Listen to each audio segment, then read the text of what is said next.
கோயிலுக்கு தருகிற காணிக்கையை விட ஒரு ஏழைக்கு தருகிற கல்வி மேலானது என்று சொன்னார். படிப்புதான் புரட்சியாளர் அம்பேத்கரை தலைவராக்கியது.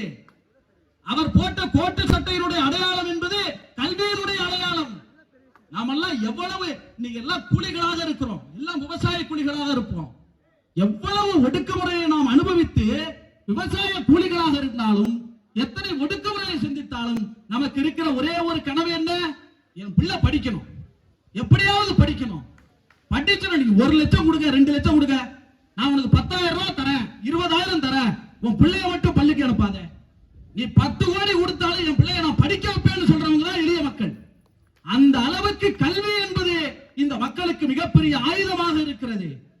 அந்த கல்விக்கு ஒருத்தன் காசு கொடுக்க மாட்டேங்கிறேன்னு சொன்னான்னா அதை எதிர்க்க வேண்டியது ஒவ்வொரு அம்பேத்கரிஸ்டுடைய கடமையா இல்லையா? அப்படி இந்த கல்விக்கு 2152 கோடி ரூபாய் உன் பிள்ளை படிக்கிறதுக்கு நான் தரமாட்டேன்னு பாஜக காரன் சொல்றான்.